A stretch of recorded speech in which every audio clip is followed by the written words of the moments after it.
Often imitated, never duplicated, the greatest show on dirt, the World of Outlaws!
Good evening, ladies and gentlemen, and welcome to the Dre Broadcasting Network as we go side by side with the Precision Racing League. We are coming to you live from Shootout Motor Speedway, bringing you the support for Dee LaBeouf, presented by LIT Motorsports for Round 5 of the Precision Racing League American iRacing Sunday Series, brought to you by Gen X Racing and GymX.com.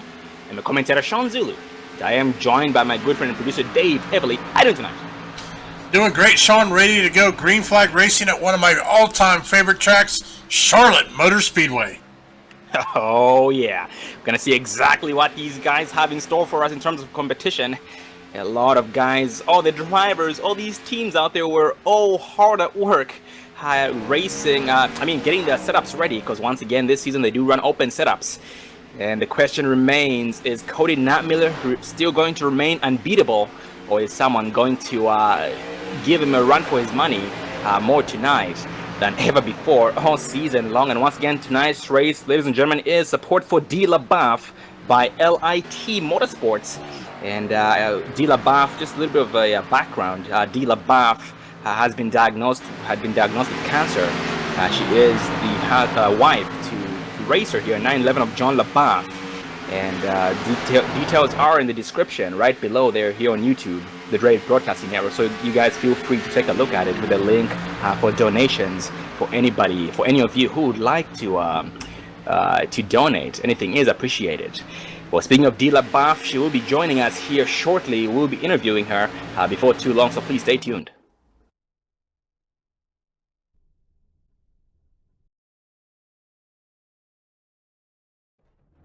Well, ladies and gentlemen, as promised, we have a special guest right here, Dee LaBeouf. How are you doing tonight, Dee? Doing okay. How about yourself? Oh, doing good too. Thank you. Could not be better. And we are glad that you are able to join us up here at the Dre Broadcasting booth. Well, Dee, start by telling us how are you doing tonight? Well, I already asked you that question. Tell us a little bit about how you've been in the lately. Well, not well.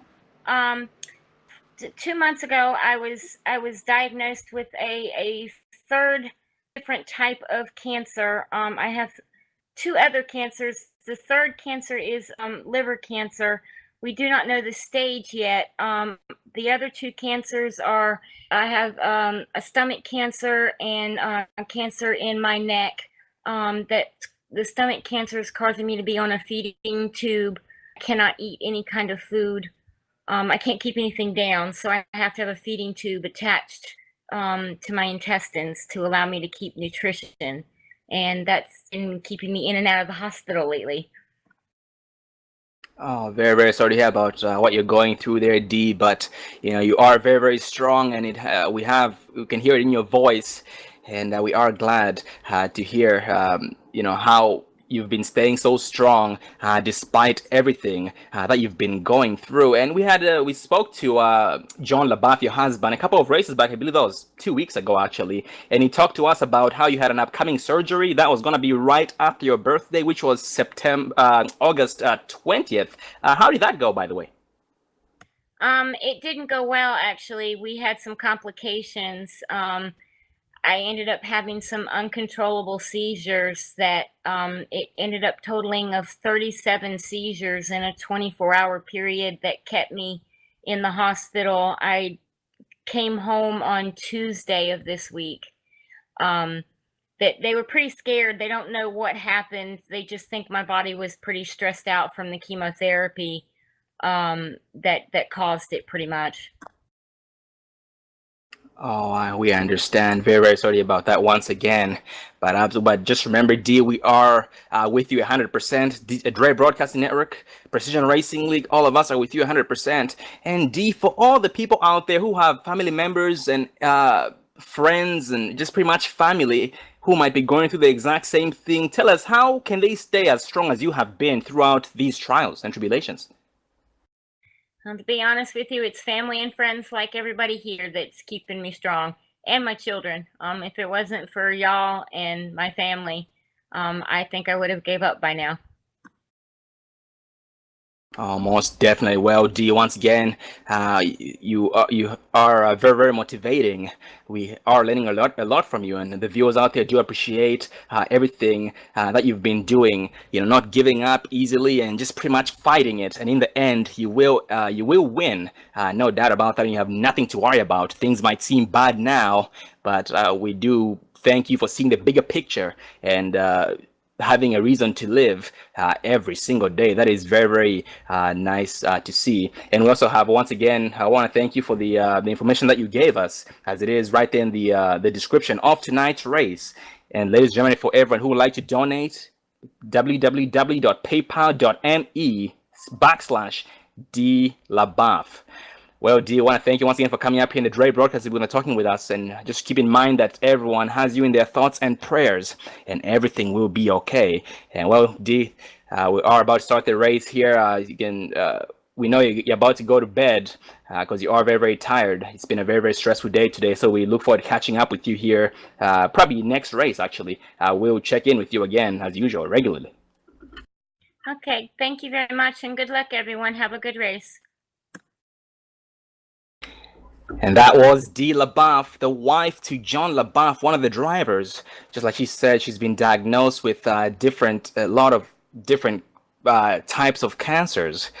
And ladies and gentlemen, we have a link in the description, paypal.me/Dee LaBeouf. That is DeeLaBeouf for everyone who would like to donate. Any donation is accepted, is really much appreciated. And thank you once again for being a part of tonight's race. Once again, support for Dee LaBeouf by LIT Motorsports, part of Precision Racing League American iRacing Sunday Series, brought to you by Gen X Racing at genxracing.com and gimx.com. That is gimx.com. It's a new sponsor here, starting here tonight's race. Spelling of that is JIMEXS.com. Well, going back to tonight's race here, ladies and gentlemen, we are now gridding up as qualifying just ended. So we will give the drivers a few seconds before we go down the list.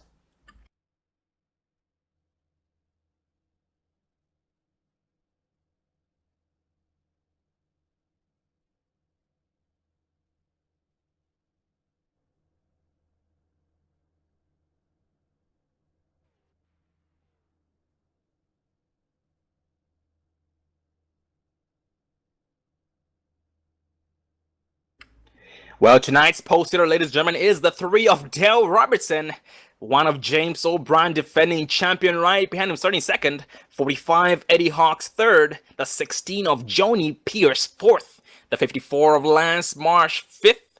8 of Steven Aguiar sixth. Jason Ashby seventh. 41 of Chris Perez eighth. Cody Johnson ninth. And Corey Blevins in the 10th place spot. Three-time winner so far this season. 42, Cody Knapmiller, Gen X Racing driver, starting 11th. A13, Mike Taylor, 12th. The 37 of Dustin Hall, 13th. The 22 of Christian Swenson, 14th. We have Danny Duchesne, 15th. Brandon Massey, 16th. Colton Lane, 17th. Stephen Johnston, 18th. Jean-Francois Champagne, 19th. And Mark Gurdy in the 20th place position. 21, Trevor White, 21st, John LaBeouf, 22nd, Derek Pemberton, 23rd, Jeffrey Ford, 24th, and Derek Dreckman in the 25th place spot. And further down this list, drivers not qualifying, we have Steven Mattox, Markel Murphy, we have Craig Hawkins, Tom Chisholm, Ronald McManus as well. And so these guys will be rounding up their 32 car field here tonight at Charlotte Motor Speedway. We'll have a few seconds before the drivers start rolling here. Well, we have viewers in the chat. We see Timothy Petita. Good to see you there, Tim. It's been a while. And if you are there, ladies and gentlemen, let us know who you're rooting for tonight. It is a star-studded field, so it can be anybody's race tonight. We have Timothy Petita already picking his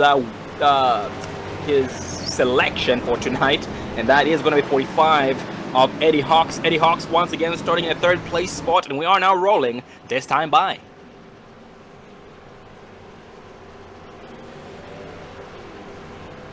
And for all those new viewers to the Dre Broadcasting Network, welcome.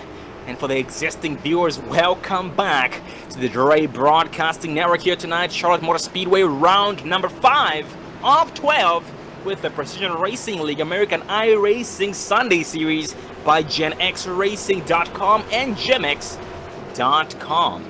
And for the new viewers out there, this is support for Dee LaBeouf. We have a little bit of story in the description of this live stream, so if you guys would like to take a look at that, and it features a link to it for anybody who would like to donate for the very, very great cause here with the for Dee LaBeouf situation, or the LaBeouf family, I should say. The pace car is off. Dale still holding pace speed. He is gonna put it on the floor. Nope, he puts down. Yes, he finally puts it on the floor as the green flag flies. 45 Eddie Hawks, crossing 16. Johnny Pierce goes side by side with the 45 Eddie Hawks. 54 Lance Marsh misses the shift and will fall back a little bit. But up front, James O'Brien falls back in line behind Dale Robertson, first and second.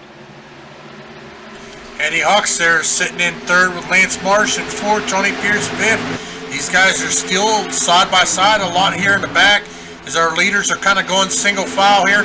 Tell you one thing, Sean, I love this track. It is a fun track. NASCAR loves coming here. This is where they hold their all-star race. Just a great track. I can't wait to see how this is going to play out tonight.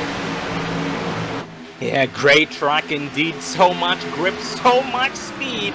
27 seconds all the way, I should say 27 all the way through 30-second lap times here tonight for 130 laps with a 60% fuel limit, giving us an expectation of at least 3 pit stops. And those most likely will be green flag pit stops, like we have seen all season long this far with the Precision Racing League.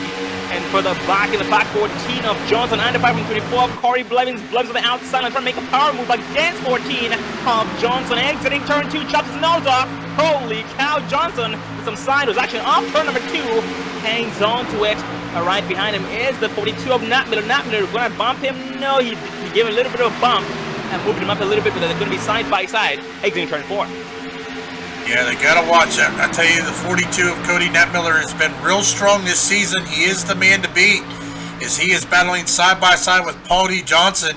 Didn't quite get the start he wanted, but it's okay because I think we're going to see him because we have a long race here, 130 laps. We are only on lap 4, so, but he's got some teammates right behind him there. The 43 of Steven Johnston there in 11th position. Corey Blevins moving back into 12th. Christian Swenson, another teammate of Cody's, sitting back in 14th position there in that 22 Snap-on Gen X racing machine. Dave, I heard a little bit of a slide in the back. The 14 of Johnson got involved in something.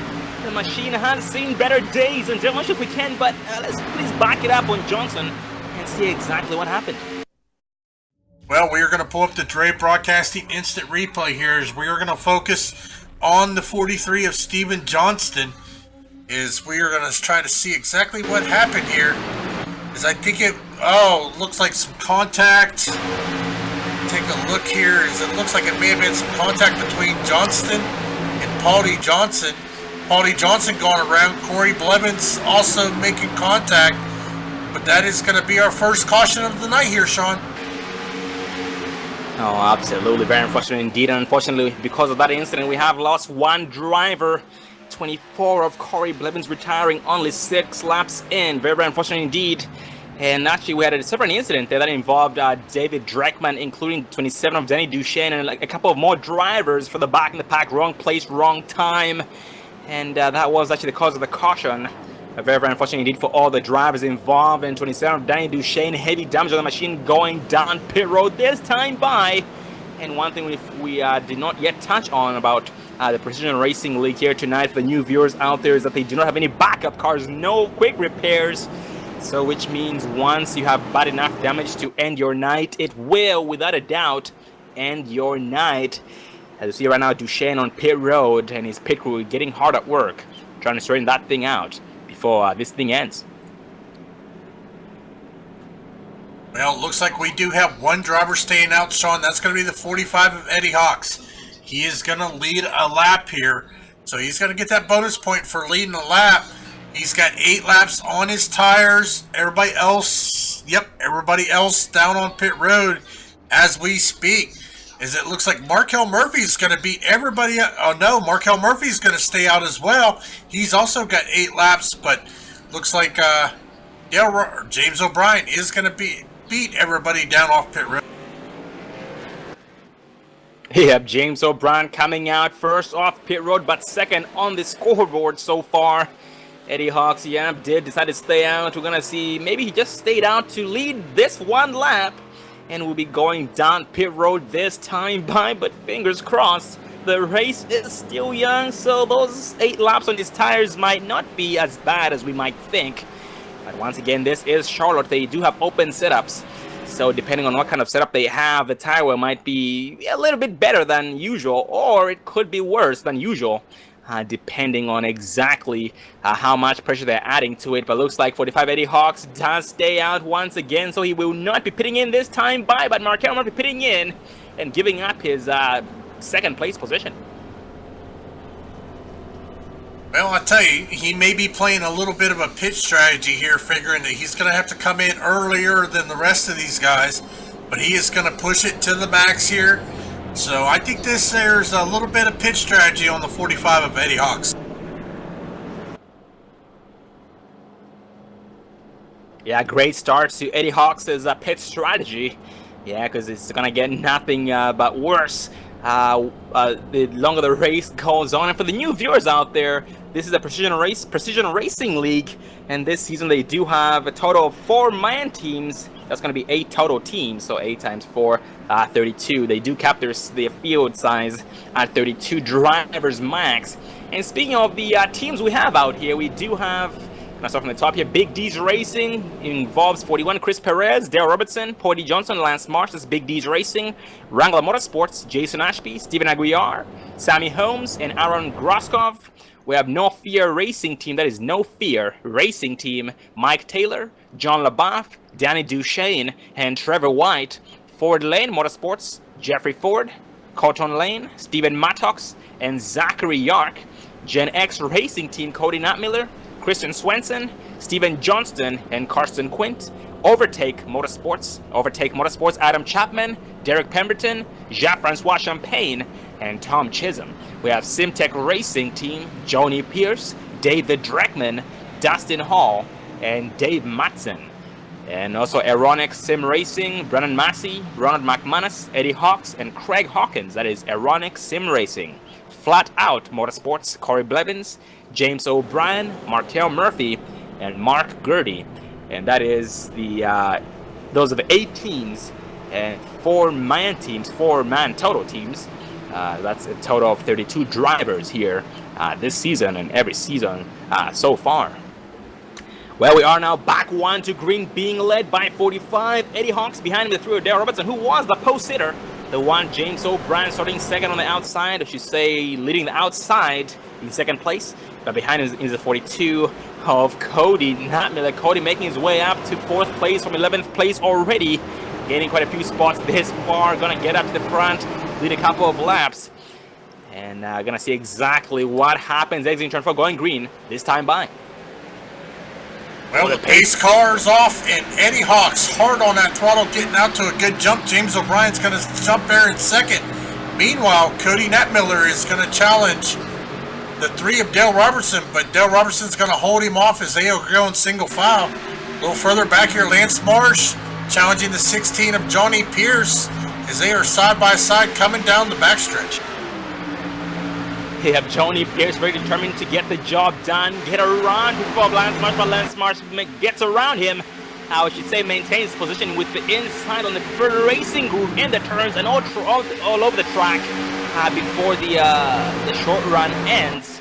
Because once that short run ends, the outside line will come into play, and we'll see a lot more drivers changing their race lines, because the inside will become very, very loose once those tires start to go away. And for the back in the pack, we have the 16 of Pierce still high on drive. 5 of Ashby got around him, and Ashby's next victim is 54 of Lance Marsh.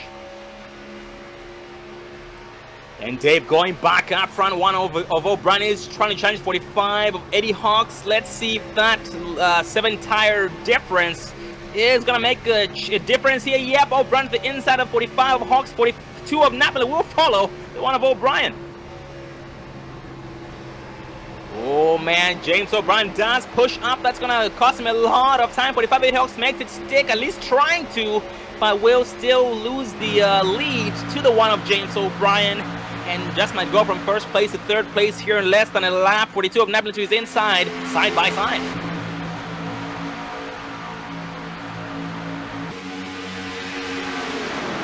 And right behind the 3 of Robertson, Dave is watching this battle, but they do finally go back single file, and that bumps Eddie Hawks down to 3rd place from 1st place, and Robertson now all over his back bumper.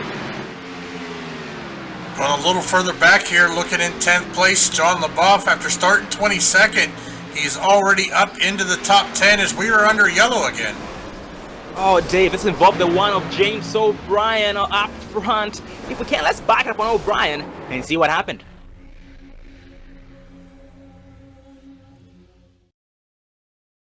Well, we are going to go here focusing on the 1 of James O'Brien as he was actually battling the 42 of Cody Nutmiller. Looks like a little bump there between the 1 of James O'Brien and Cody Nutmiller.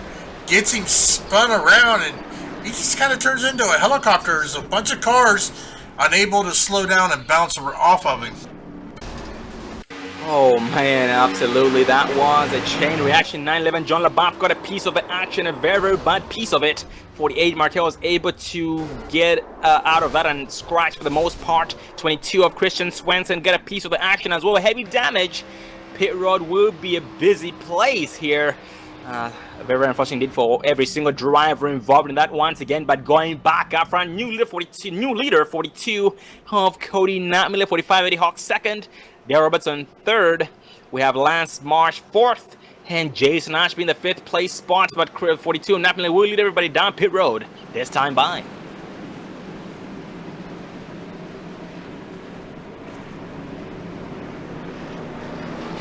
Oh, we do have some drivers staying out. It looks like first driver staying out, 16 of Joni Pierce taking over the race lead, this time by on lap 17.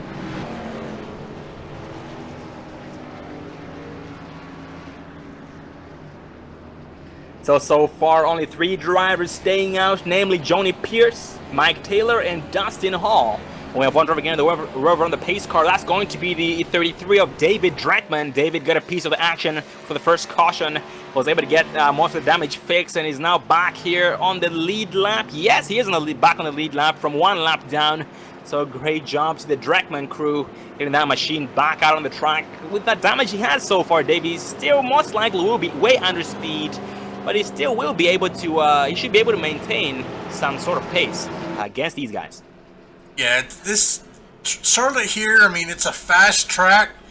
It's not a super speedway. Aerodynamics play a little part, but it's not as key as, say, a Talladega or Daytona. Oh, most definitely. Yep, that's going to work well. That should work well for David Dreckman, and hopefully his race picks up. So far he has it. He is picking up, it looks a bit. He's got his lap back from 1 lap down.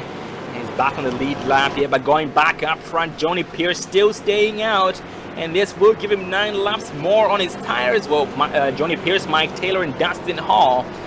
And Dave, from what I've noticed about this track, you know, from racing here in the past, previous race experience, the machines usually do get very, very loose. The back end just wants to snap around, entering turn 1 and exiting turn 4, and that's what I've noticed about most cars. Like in practice, Mike Taylor was having that problem. So hopefully he was able to balance that out. Yeah, this is the type of track that for the first few laps you could pretty much flat-foot it, but as the laps tick down, you're going to have to play with that throttle control, let off that throttle, let the car rotate in through the turn, but you're going to have to watch on the exit. If you mash that throttle a little too early, it's going to push you up into that wall. Coming out of turn 4, there's that little lip. I seem to find it every time I race here. There's a little lip there in the wall. You gotta watch you don't get into that. Oh, most definitely. Yeah, very, very nice skills to stay alive. Gotta be aware out there. That's what you get when you combine heavy banking, I should say sudden banking, banking plus a lot of speed over 190 miles an hour. That will really upset the machine. Things can go from good to bad and bad to good in a hurry. And we are now back 1 to green, still being led by Joni Pierce. Behind him is the 37 of Dustin Hall. On the outside, 32 Mike Taylor, the 42 of Cody Natmiller on the outside. And we have lost one more driver, unfortunately, 911 of John LaBeouf with about 15 laps in. Very unfortunate for John LaBeouf. We'll look forward to seeing him again back for next race at Sonoma Raceway.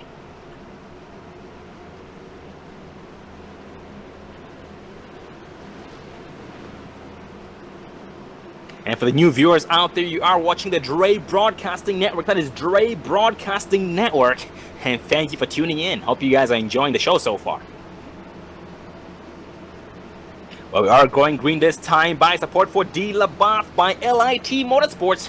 Round 5 of 12. The Precision Racing League American iRacing Sunday Series brought to you by Gen X Racing and GemX.com.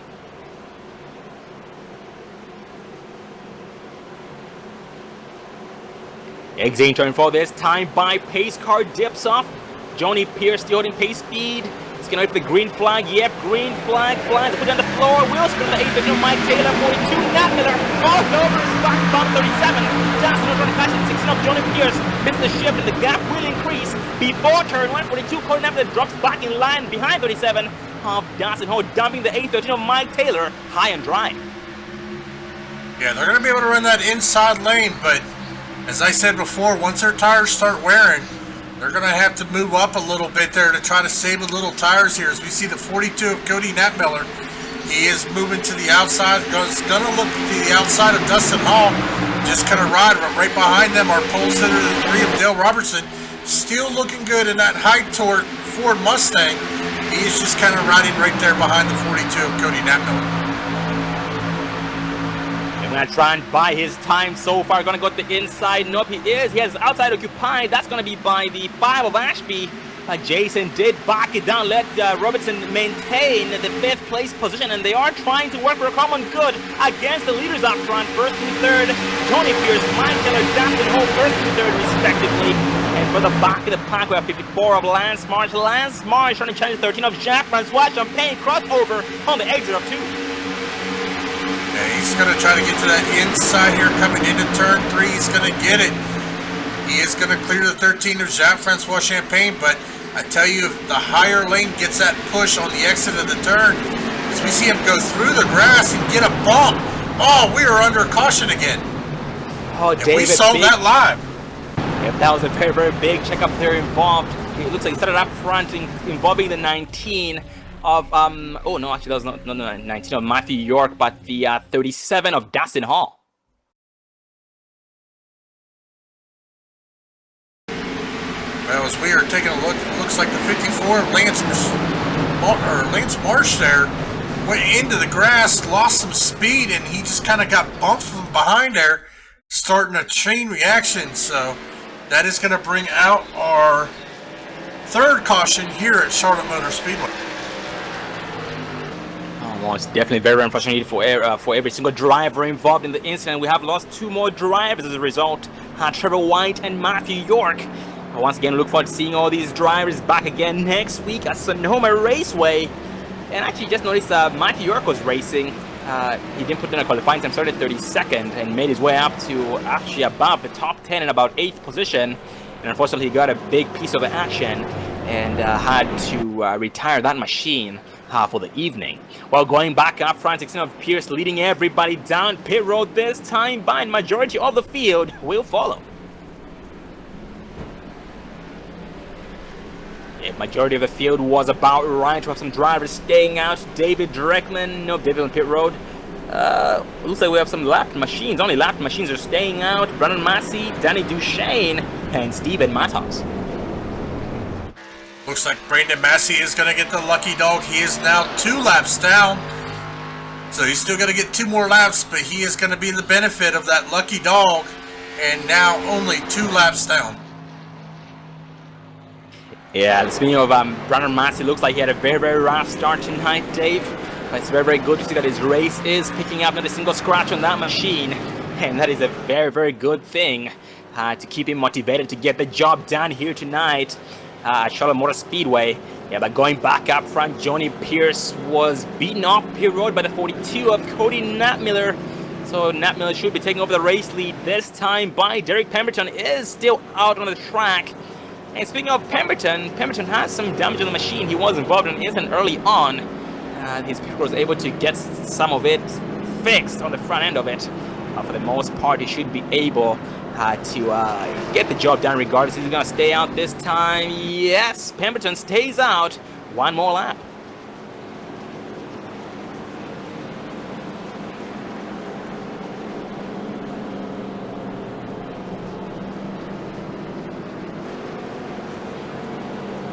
And Dave, already have so many new movers, or I should say heavy movers to the front. We have a new leader, actually, 81 of Derek Pemberton. I thought he was a lap down when I was speaking about him, but he just took over the race lead this time, by from 23rd place to 1st place, gaining 22 spots overall. And some more heavy movers, Mike Taylor from 12th place to 6th so far. He was up in 2nd place last restart. Jacques-Francois Champagne from 19th place to 7th, first appearance in the top 10. First appearance in the top 10 as well for the 60 of Colton Lane from 17th place to 9th place this far. Ron McManus from 33rd to 12th. Now taking a look through the field here, Sean, after these 3 early cautions here tonight, we only have 17 cars left on the lead lap. The last guy on the lead lap is going to be the 23 of Craig Hawkins, as he is now making his way off of pit road. Speaking of pit road, we have Tom Chisholm, Mark Gurdy, Christian Swenson, Jason Ashby, Lance Marsh, James O'Brien as well. These guys all down pit road with their pit crews hard at work, trying to straighten those machines out. And some drivers did end up blowing their motors on impact during those incidents, which will mean more time spent on pit road if they'll have enough time to get out there. Would be very, very well, when they blow their motors, it takes a very long time to get those machines fixed. But going back up front, we are now back one to green. Derek Pemberton will lead the drivers. Behind him with the 16 of Johnny Pierce. Well, so far they're trying to sort it out. Let's see. Looks like the grid has changed. This restart is changing. Derek decided to start on the outside. The inside is only occupied by the 3 of Darrell Robertson. Behind him will be the 13 of Jean-Francois Chapin, 16 of Johnny Pierce on the outside behind the 81 of Derek Pemberton. And I should say, Dave, having Derek Pemberton have start in the lead like that with the damage that he has, that might cause a chain reaction behind him, but fingers crossed. Yeah, we'll have to wait and see here as we are getting ready to go green flag racing as they are making their way out of turn number 4. Getting ready to set back rolling here as the pace car dips down into pit road, being led by the 81 of Derek Pemberton, electing the outside lane. Dale Robertson on the inside, green flag. Once again, here at Charlotte Motor Speedway, Dale Robertson gets a good jump as he is able to get around the 81 of Derek Pemberton. Here comes the 13 of Jean-Francois Champagne and the 60 of Colton Lane. 81 of Derek Pemberton struggling to get up to speed so far, but that machine is trying its best. That Chevy Camaro at its peak. He will stay high, let the Boston traffic by them, must make contact with the 95 of Jeffrey Ford. No harm down there. Still green flag, race to lap 28. And lap 29 this time, but that's right in front of 95. Jeff Ford, he has a 3 of Robertson. Actually, the 8 of Aguiar trying to make some moves against 41 of Chris Perez and 45 of Betty Hawk. Speaking of Steven Aguiar, very special match of Steven Aguiar tonight, but he did start up running 6th place and kept a low profile early on in the race, but now trying to make some moves towards the front as he's peak. Yes, it looks like our front 10 guys here are single file. We are back under caution again as it looked like it happened up front. And 13 of Jean-Francois spun out sideways during the incident. Looks like it happened between 13 of Jean-Francois and the 16 of Johnny Pierce. Let's back it up on Jean-Francois and see what happened. As we pull up the Dre broadcast and instant replay here. 13 of Jean-Francois Champagne, the 16 of Johnny Pierce just got into his inside. Contact made, the 13 of Jean-Francois Champagne goes around.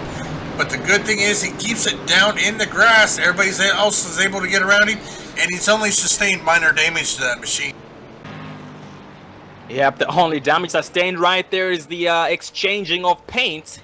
So they do have each other's paints. They most likely will try and get that back once the race is over. But absolutely nice save by Jean-Francois. Not a single scratch on that beast. Was able to avoid all contact with the wall, anything else out there. So great job and nice save indeed. But that will send him back from top 5 down to close to the top 20. Well, he's in 17th place so far, so he has lost a lot of spots due to the incident. But going back up front, Dale Robertson still leading. Colton Lane 2nd, Johnny Pierce 3rd, Eddie Hawks 4th, and Steven Aguiar in the 5th place spot. And Dale Robertson leading everybody down pit road this time by. And it makes me wonder, these guys still keep pitting in with only less than 5 laps of green flag racing on their tires. That goes to show that tire wear must be very bad. Well, I wouldn't say it's that bad, but they're probably just playing a strategy. Luckily here on iRacing, they don't have a set number of tires. They have limited tires, unlike an actual Monster Energy NASCAR race. So they can keep coming down and get those tires, but I think it's all a part of strategy. Yeah, absolutely could be the case. And yep, we had majority of the field go down pit road except for the top 9 drivers: Colton Lane, Johnny Pierce, Eddie Hawks, Mike Taylor, Dale Robertson, Cody Johnson, Ronald McManus, Steven Aguiar, Markel Murphy, and yeah, that was pretty much it, the top 9 drivers. These guys did decide to stay out for some track position here before the next green flag plus 48 of Markel Murphy. Speaking of Markel Murphy, he has sustained some rear end damage as well. It was a very big checkup early on up front. Started the 37 of Dustin Hall. That brought the caution early on. But Markel has still been able to stay out there from 20. He started 27th, no qualifying time, and he's currently up in the 9th place spot. So he has come a very, very long way. And we'll try to get up there before too long to lead some laps. We have some drivers, more drivers pitting in. Ron McManus, Cody Johnson, and Colton Lane down pit road this time by. Yeah, Johnny Pierce is going to take over the race lead with Eddie Hawk second, Mike A. Taylor third. I tell you what, the man we were talking about earlier, Sean, he is up into fourth position after starting 27th. That is going to be the 48 of Markel Murphy. Dale Robertson right there in fifth is going to be our top five right now. So we've got good drivers still left out here, so we're going to have to see what's going to happen here. Yeah, absolutely. And speaking of Markel Murphy, he was known as the fastest driver in the long run last season. But this season he has some stiff competition. 42 of Nat Miller has proven to be also a fast driver in the long run. So that should really make things extra interesting. Once we see some green flag runs between those two drivers, 45 Eddie Hawks, Mike Taylor, Colton Lane, Dale Robertson, these guys as well have improved in the long run here in the last couple of seasons. It has been amazing seeing these guys grow, becoming better drivers with every single race, every single season. They never cease to amaze us.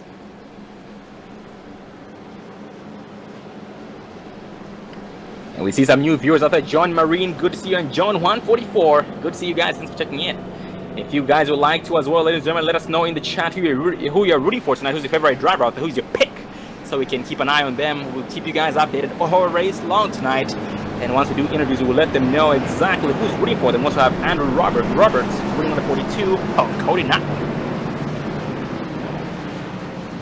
Well, we are now back one to green, being led by Johnny Pierce. Behind him is the 813 of Mike Taylor on the inside.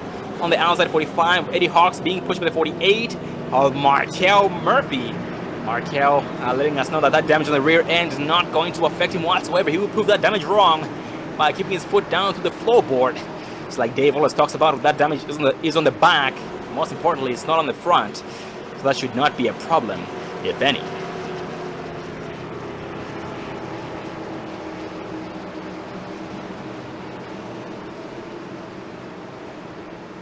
Going green this time by lap number 35. That's going to give us 96 laps left here in tonight's race. Still expecting at least 2 green flag pit stops here tonight for the drivers to be able to make it the remainder of the way. The pace car dips with Johnny Pierce, no hesitation, puts it down the floor. He does catch them all off guard. This will really spread out this field. 8th Mike Taylor behind 45 of Eddie Hawks, 48 of Merck trying to occupy the outside of the 8th Mike Taylor, entering turn 1. Yeah, it looks like Johnny Pierce wasted no time. He jumped out to a good start. So did Eddie Hawks and Mike Taylor. Markel Murphy working there. Dale Robertson a little further back, but he has got the 8 of Stephen Aguiar right behind him. Chris Perez there in 7th, but he's got Jeffrey Ford and Cody Nat Miller already. Cody already gained 1 position on that restart after starting 10th. He is all the way up into 9th as he is looking to the inside there of Jeffrey Ford, trying to take that number 8 spot away, and he is just going to edge it out just here. Yep, Nat Miller did start in the back, and he's now worked his way out to the front and is getting nothing back close to those leaders up there. And they will try their best to get away from 42 of Nat Miller, right now dropping off the 41 of Chris Perez on this front stretch, entering turn number 1. And also going a little bit back up front, we have the 45 of Eddie Hawks trying to hold off the 3 of Robertson. Once again, Robertson did qualify on the pole. He is a fast driver. That was not luck at all, him qualifying on the pole. So which means he has a lot in terms of competition for these guys tonight. But he takes a very wrong entrance entering turn 3, and that might cost him some time with one driver peeling off the track, entering pit road this time by. Yeah, we've got 17 cars left on the lead lap. Last year on the lead lap is going to be the 78 of Ronald McManus, as he is right behind the 43 of Steven Johnston. Craig Hawkins just up in front of them, but he is actually battling Brandon Massey, but Brandon Massey 1 lap down. He is 1 caution away from getting back on the lead lap here and being a contender. Looks like Brandon Massey is going to get around him pretty easy here. And speaking of Brandon Massey, Brandon did start 3 laps down and is now down to 1 lap down. So yep, he sees the bigger picture. He is determined to get the job done, get that lead back, or be back on the lead lap and contend with these drivers for the race lead up front. And 23 Hawkins is still determined as well to get around him again, despite his left side damage. Well, they're not really racing him for position. He is just racing to try to keep that first guy a lap down to get back on the lead lap. But going a little further up here, we've got a little battle here between Jeffrey Ford and Chris Perez. Jeffrey Ford looking to the inside. He is going to complete the pass on the 41 of Perez, but Perez is going to get the draft, get to that back bumper. Not sure he's going to be close enough to get down underneath as they are coming through turns 3 and 4. And debut leader 813 of Mike Taylor taking over the race lead, this time by, I just took it last lap on lap number 40. And that bumps Pierce down to 3rd place, but 48, Marquez trying to make the pass on the outside. He drifts way wide. Most likely trying to get a very good slingshot off the exit of 2, and it did work. But it's not close enough to make a difference or make it stick, make a move before turn 3, and we'll try and ride on the exit of 4. I tell you, it's kind of good to see the 813 of Mike A. Taylor up front here. He has had a really kind of a struggling season this season. Been involved in a lot of accidents, but look at him. He has stuck it out, and right now he is currently leading here at Charlotte, but he has got some hungry drivers behind him. 48 Markel Murphy going to look to the inside coming into turn 3. That is going to push Mike Taylor up. Markel Murphy is going to pass him and take over the race lead here on the exit of turn 4. So far they just might be doing that leapfrog. One driver gets around the other and uses the draft and gets a slingshot past him as a way to get away from the drivers behind him through Robertson, Cody Nantmiller, Johnny Pierce, Stephen Aguiar, Eddie Hawks, Jack Francois Champagne, Jeffrey Ford, Chris Perez were included in this mix, but the gap between 13 of Taylor and Mike 813 of Taylor and the 48 of Murphy does increase. So far Robertson is catching up. Oh, Robertson drifts way wide, got a little bit loose off the exit of 4. And because of that, he will lose a spot to the 42 of Cody Nantmiller. I tell you, Cody's, I just have to give that young man their credit. What a driver. He has had a great season so far here in the Precision Racing League American iRacing Sunday Series, sponsored by Gen X Racing. He has been the guy to beat pretty much this season, but tell you what, Markel Murphy, the man out front, as he is just now getting around the 25 machine of Mark Gertie, who is currently 15 laps down. So that is putting a lap car between him and Cody Nantmiller. Is he going to be able to hold off that hard-charging 42 Menards machine of Cody Nantmiller? Oh, big check up on the outside. 25 of Gertie on the outside was way under pace due to the damage sustained. And that checked up the field behind him. 8 of Taylor, 8 of Aguiar. These guys had to back it down to avoid causing trouble. And no harm was done.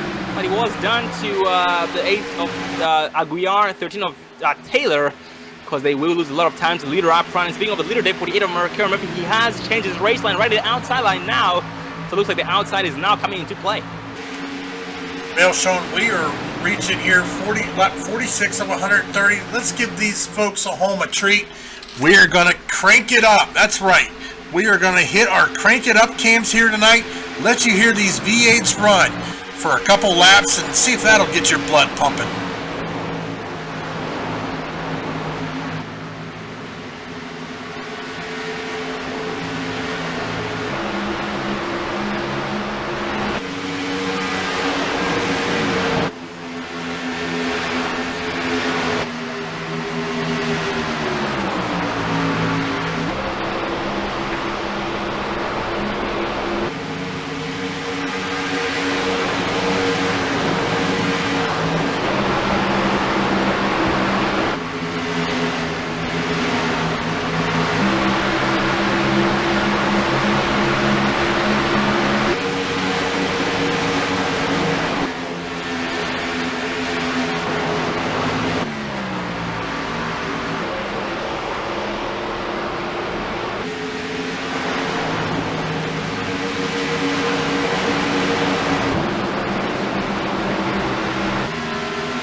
Now that right there was a Crank It Up cam courtesy of the Dre Broadcasting Network. Hope you guys enjoyed that, hearing these V8 machines sing as one, I should say roar as one. That was definitely a treat, and we hope that you guys enjoyed it. Once again, we're going back to the race. Cody Namley taking over the race lead, this time by very impressive. Went to the back of the pack, starting in 11th place, went to the back of the pack, back up front, I should say back of the pack, works his way up to top 5, back of the pack again, and now back up front, leading some laps this far. And Dave, every single time we see Cody take over the race lead, he is usually unbeatable. Well, I tell you what, Steven Aguirre was able to get around the 48 of Markel Murphy, moving up into second position. He is only 6/10 behind Cody Natmiller. He is actually closing that gap. He is making ground on the 42 of Cody Natmiller. Steven Aguirre is having a great run here. Also, Johnny Pierce here in third position. He was also able to get around the 48 of Markel Murphy. Eddie Hawks sitting in there in 5th position. Dale Robertson 6th. Mike Taylor 7th. Jean-Francois Champagne in 8th. Chris Perez 9th. Paul D. Johnson making an appearance again inside the top 10 in 10th position.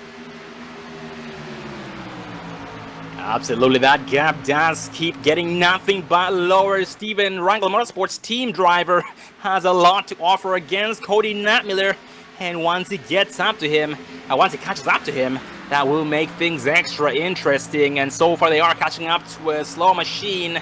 That's going to be Derek Pemberton. And so far, Steven Aguirre will hope that Pemberton slows down Cody Natmiller in the process of overtaking him.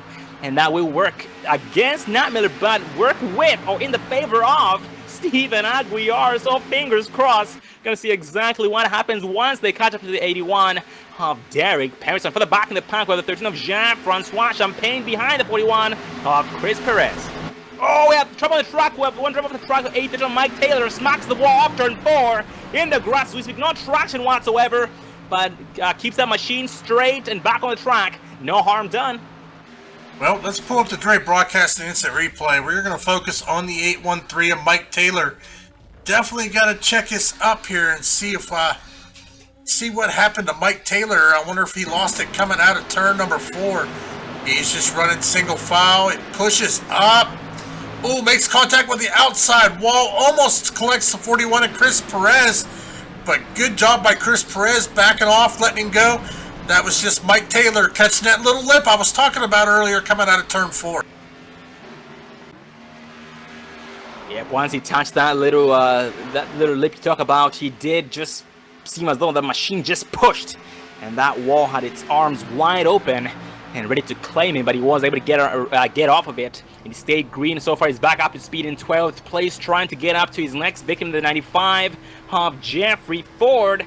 And green flag pistols might be on the way here before too long. Drivers having over 25 laps on their tanks, on their tires as well. So it's going to make things interesting once those green flag pit stops kick in, because just like Dave talks about, those green flag pit stops do separate the men from the boys. And the pit road will become a busy place, and a race can be won or lost on pit road. So it's very important to have a very, very good pit stop. Yeah, I mean, the thing of it is, they got to look, see, pit road speed is 50 mile an hour.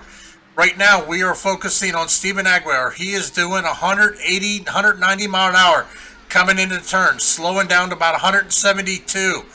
Then back on the throttle. So coming into pit road, they are coming from 170 mile an hour. Getting that machine slowed down before the commitment cone at 50 mile an hour. Gotta watch. It is tricky here, but as we are saying that, the 8 of Steven Aguirre was able to get around the 42 of Cody Natmiller. Our new race leader, the 8 of Steven Aguirre. Yeah, because Aguirre going to lead his first lap of the evening on lap number 60. Very, very impressive. Doing Wrangler Motorsports very, very proud. He will try his best to get the job done. He does his best every single week. And 42 of Napoli will try his best of a very good pit stop. Pit strategy to get around the 8 of Aguirre. Aguirre does slack off, I should say. Did make a mistake off turn 2, and that causes the gap in between him and Natmiller to get nothing but smaller. And Natmiller will be put in, entering turn 3. Well, we are on lap 60 of 130. That is going to give us 71 laps remaining here at Charlotte. Approaching the halfway point tonight. We are going to go ahead and take this time to take our first commercial break of the evening, and we'll be right back after these short messages.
Don't let your first date be your last. Visit People Against Distracted Driving at PADD.org.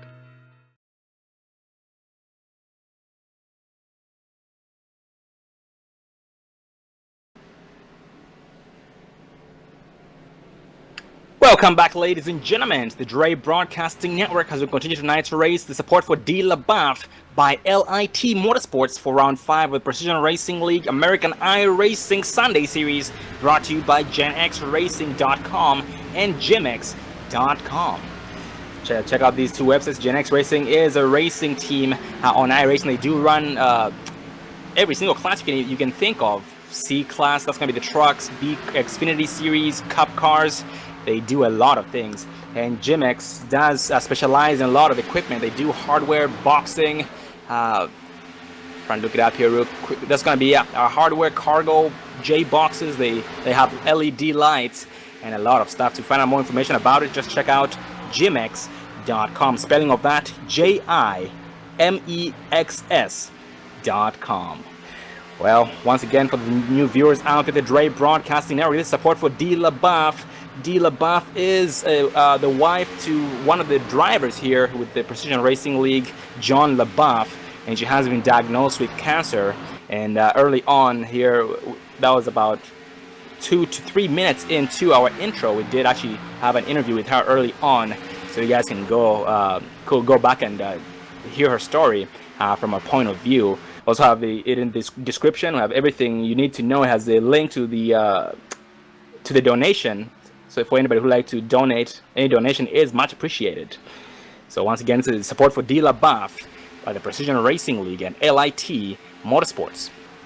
Well, going back to the race, green flag pit stops did come and go, and things have now cycled out. Johnny Pierce taking over the race lead on lap number 72.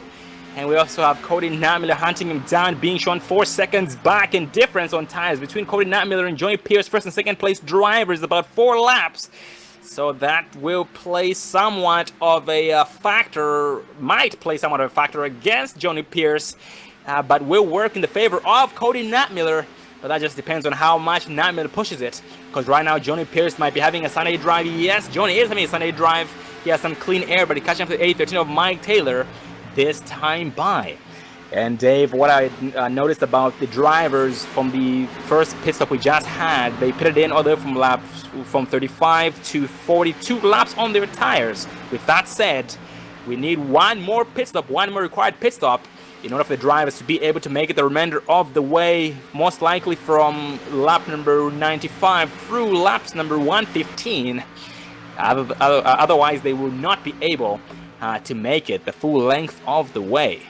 Well, since Dave, the first round of pit stops have kicked in, it's about we're gonna see a lot more drivers either saving gas to try and have a splash and go for the final round, or maybe just giving it all they have to get up front towards the leaders.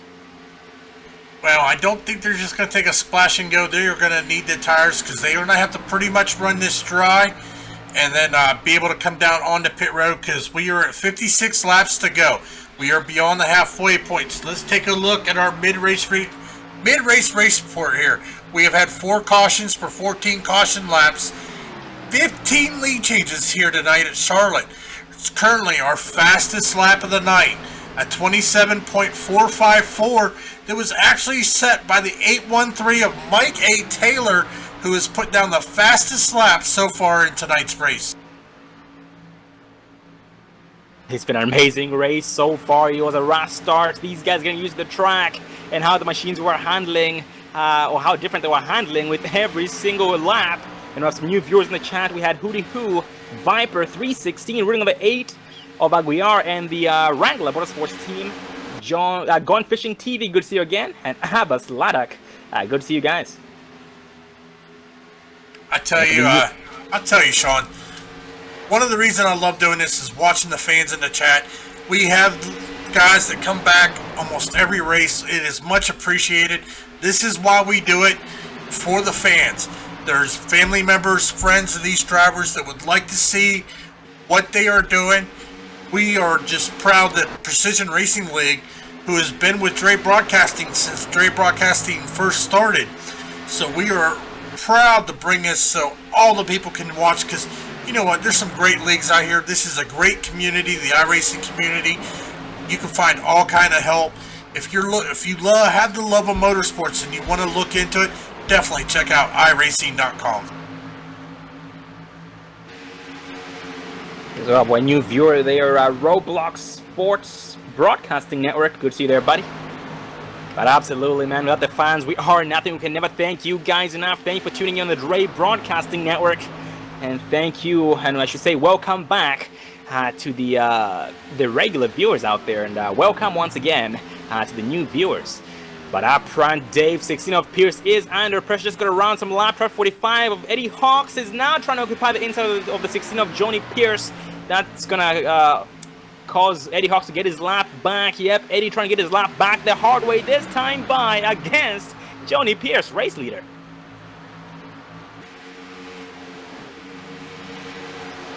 Yeah, but I'm taking a look here. Let's see. Cody Nat Miller's 2.9 seconds back from Johnny Pierce in second place. Steven Aguiar, he is currently about 3.5 seconds back from Cody Nat Miller. He is sitting in third. Markel Murphy, he is all over the back bumper of the 8 of Steven Aguiar, sitting in fourth. Dale Robertson rounding out your top 5, and he's about 6 seconds back from Markel. Yeah, speaking of Cody Nat Miller, last time we checked on him, he was 4.7 seconds behind Johnny Pierce. But Johnny Pierce ended up having a roadblock of some lap traffic he was battling and trying to get around, and that did really shave the time off of the lead, or his lead against Cody Nat Miller. It's now down to 2.3 seconds. So now Pierce is hoping that the roadblock, the caution flies on lap 82. This time we're going to focus on who might have been involved.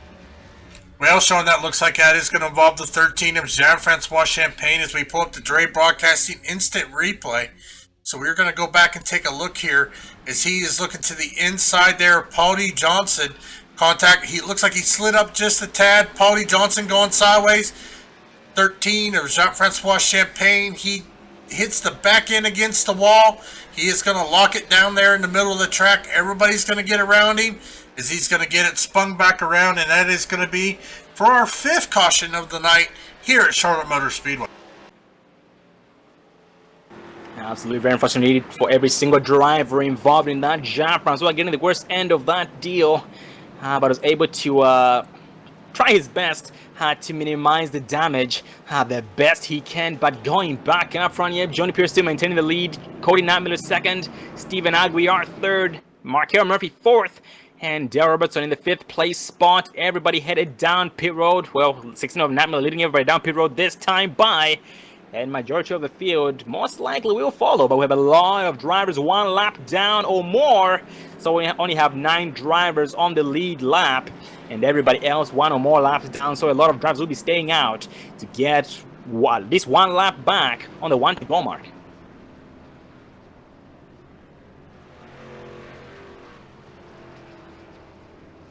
And drivers hoping to get their laps back include David Dreckman, Jean-Francois Champagne, Brandon Massey, Mike Taylor, Derek Pemberton. We have Steven Johnson, Steven Mattox, Danny Duchesne, including Mark Gurdy. These guys all trying to get at least 1 lap back before we go green the next time by, but we'll still need 1 more pit stop in order for the drivers to be able to make it the remainder of the way. And this does give us some time to get a race interview in, so let's focus on the 60 of Colton Lane.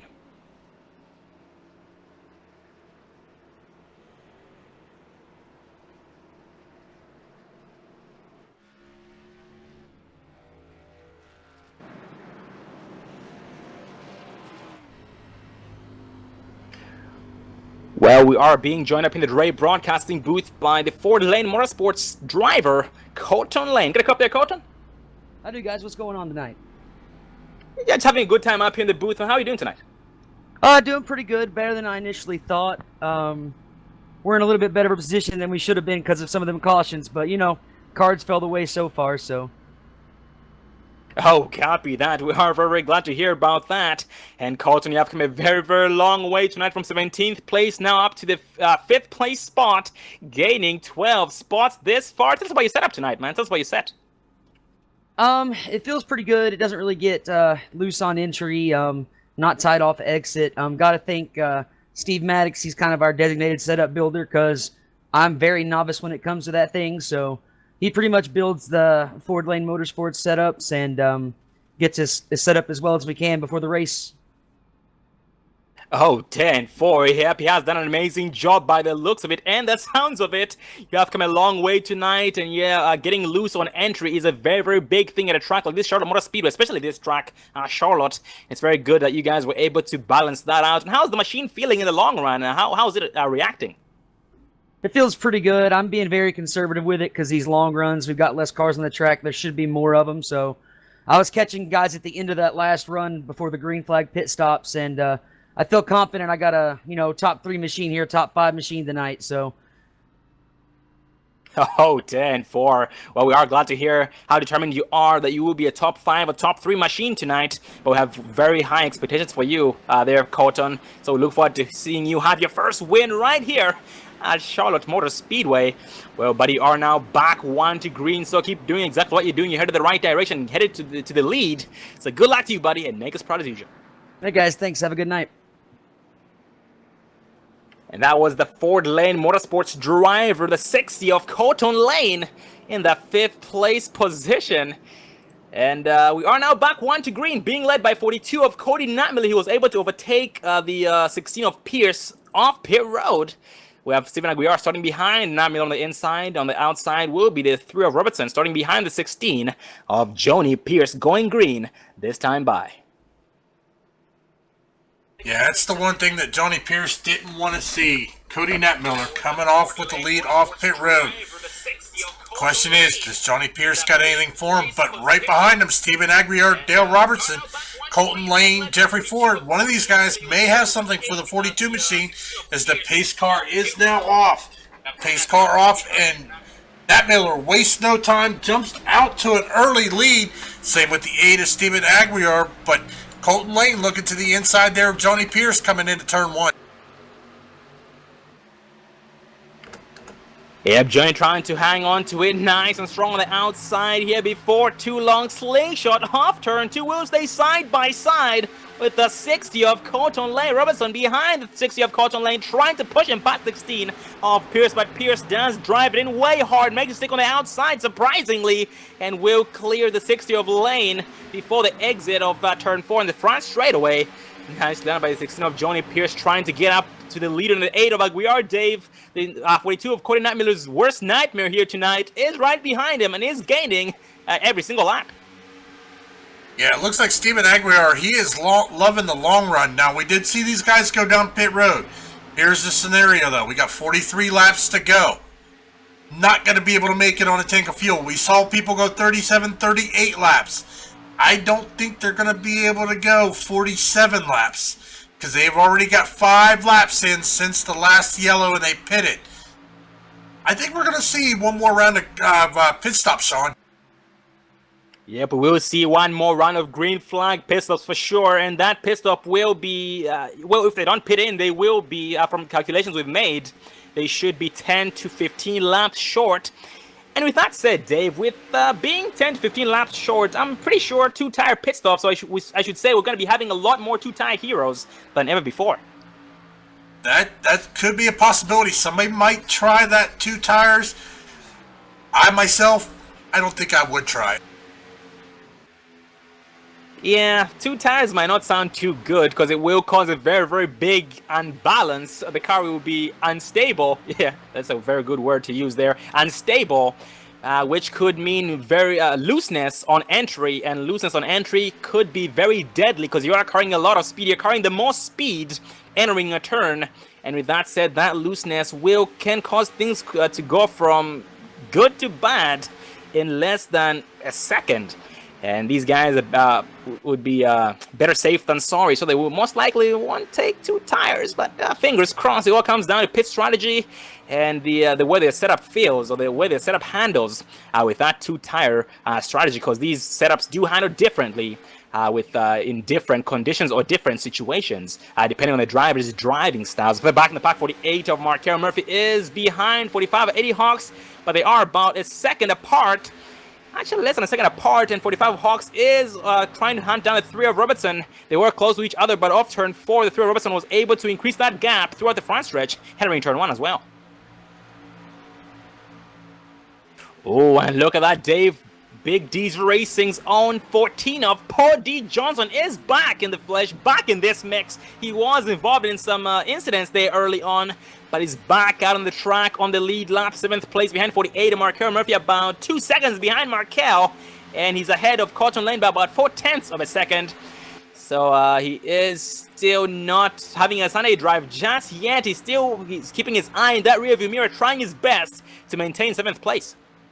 Well, ladies and gentlemen, we are now 37 laps to go We are coming down to the nitty-gritty, so we are going to take our final commercial break of the night so that we can bring you the remainder of this exciting race here at Charlotte Motor Speedway. The support for Dee LaBeouf brought to you by Lit Motorsports and the Precision Racing League. Once again, you are watching Dre Broadcasting Network and the American iRacing Sunday Series, sponsored by Gen X Racing. We'll be right back after this short commercial break.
Welcome back, ladies and gentlemen, to the support for Dee LaBeouf by LIT Motorsports. Tonight's race is for Dee LaBeouf. Dee LaBeouf is, for the new viewers out there, Dee LaBeouf is the wife to a driver here at the Precision Racing League, John LaBeouf, and she has been diagnosed with cancer, different types of cancer actually, and her story is in the description right below the Dre Broadcasting Network video. This live stream you're watching right here, the description does have everything you need to know. And for all those who would like to donate for this good cause to go towards feeding tubes and medical expenses, the link as well is there in the description, paypal.me/Dee LaBeouf. Any donation is much appreciated. And tonight's race is Precision Racing League American iRacing Sunday Series. This is round number 5 of 12, brought to you by GenXRacing.com. Check them out at GenXRacing.com. They a racing team. They race B Open, C Open, Super Late Motos, A Open, NIS, and Precision Racing League. And also they do some dirt series and a lot more other stuff. Legends, K&N cars, you name it, they do it all. That's GenXRacing.com. Also a new sponsor here starting tonight's race, Jimex.com. Spelling of that, Jimex. Jimex.com. They do specialize in transportation hardware, cargo control, LED lights, off-road LEDs, and industrial hardware. So you guys check them out at Jimex. iRacing.com. Well, going back to tonight's race, want to thank every new viewer out there for tuning in. The Dre Broadcasting Network here with I am Sean Zulu and David Everly being my my wingman and the button pusher behind there, the producer. But going back to the race, we are still being led by Cody Nattmiller, Johnny Pierce second, Stephen Aguiar third, Eddie Hawks fourth, and Markel Murphy in the 5th place spot. That's the top 5 right there. Yes, I'm actually riding on the onboard right now with Johnny Pierce, as he is only 2/10 there behind the 42 of Cody Nattmiller. Taking a look here, Nattmiller has led the most laps tonight with 35 so far. Pierce with 29 laps led. He is sticking with, right in front of him, the 42 of Cody Nattmiller. Looked like a little net code there, so let's take it back here on the Dre Broadcast and Replay and rewind that. We are going to have to take a look at that once again from the in-car of Johnny Pierce. We saw it live, but we are going to rewind it and take another look. Does it look like a little... Yeah, that was major net code there between the 42 of Nattmiller and the... not sure what car that was. Let's see if we can rewind it and see, but the 81 of Derek Pemberton, some major net code getting Cody Nattmiller. Stephen Aguiar hits him. Nowhere to go, but Nattmiller, great job by him by saving it. Fortunately, he is going to have to go down on pit road, but we are going to stay Green Flag Racing right now, being led once again by the 16 of Johnny Pierce. And Cody Nattmiller did have an unscheduled pit stop. He was able to make it, and it was, he made it on and off pit road and scratched. Unharmed. Well, by unharmed, I mean no penalties given on pit road, and is back in 7th place. Green flag pit stops are kicking in. We have final drivers pitting in. We have, let's see, Johnny Pierce still staying out, Markel Murphy staying out, Craig Hawkins also staying out. These 3 drivers are on the lead lap and staying out. We have Stephen Aguiar, Eddie Hawks, Craig Hawkins, Darrell Robertson, Derek Pemberton, Mark Gurdy, and Ronald McManus all down pit road this time by for the final pit stops of the evening with 22 laps. Colton Nattmiller gets loose entering turn 1. That was almost ugly. Nice save by Nattmiller, and it stays green. Well, I tell you what, unfortunately he had that early pit stop, but we are in the pit window. 21 laps to go. They can make it after that last pit stop. Not sure what's going on, but the 42 of Cody Nattmiller stopped down under the white line there. Not sure what's going on there, but he is now 2 laps down. Johnny Pierce are still our leader. 26 laps since his last pit. He is coming down pit road for his final pit stop of the night. Yeah, very unfortunate indeed for 42 of Cody Nattmiller. Nattmiller got very, very loose entering turn 1, most likely due to the damage sustained during the bad netcode incident we just had there 2 laps ago between him and the 81 of Derek Pemberton. They were nowhere near each other, and bad netcode did occur between them. Very, very unfortunate indeed. And the 42 of Nattmiller is getting towed down to pit road as we speak. So it looks like maybe the machine is inoperable or is pretty much beyond control at this point. But going back up and only 2 drivers, Dave left to pit in. That's going to be Jean-Francois Chapin and the 41 of Chris Perez. But everybody else has pitted in. And we have new viewers in the chat, Rene Hernandez and the Bossman 78. Good to see you guys. Thanks for tuning in, the Dre Broadcasting Network. Also, another new viewer, Lucas C., also tuning in, saying that he saw this series name on someone's spoiler in a Carb Cup race today. So that's great to see that these drivers are putting that on their car, bringing more viewers in. Once again, if you're new to the channel, you like what you hear, you like what you see, make sure to hit that big thumbs up. Let us know you like it. Also, hit that subscribe button so you can get notified, because we do more than just the Precision Racing League, American iRacing Sunday Series. We have Extreme Motorsports on Monday and Tuesday, the K&N Series, the Truck Series. On Wednesdays, we have the Hardline Fast Track Sims Truck Series. On Thursday, it's the Upper Edge Profile Machine Products Cup Series. Then we're off on Friday. Saturday, we have the Cyber Racing Association Drive for Autism Summer Super Speedway Series. Then once again, every Sunday night, Precision Racing League, here live on YouTube and the iRacing portal. Yeah, but if you guys would like to be a part of the action right here, the Precision Racing League American iRacing Sunday Series, This is race 5 of 12. They're currently not taking any new drivers. They do have a maximum of 32 car fields, 32 car fields all season long. And with that said, you will have to race your way in once season is over.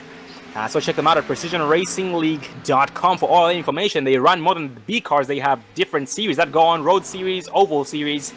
They do it all right here at the Precision Racing League. So check them out, precisionracingleague.com. Well, Dave, so far, Johnny Pierce taking over the race lead. Jean-Francois Pin and Chris Perez pitting in. And this finally completes all pit stops. Final round of pit stops, I should say. We have now 16 laps left here in tonight's race. It is go time. Yeah, most definitely. It's go time.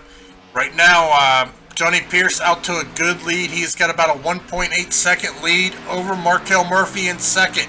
Dale Robertson sitting there in third. Paulie Johnson, I think this is his first time up in the top 5. He is sitting there in fourth position, right about 1.6 seconds behind Dale Robertson, but he's got a challenger right behind him. The 45 of Eddie Hawks sitting there in fifth. Jeffrey Ford sitting in sixth. Craig Hawkins sitting in sixth, seventh. Stephen Aguiar back in 8th position. Brandon Massey sitting there in 9th. And David Dreckman rounding out your top 10.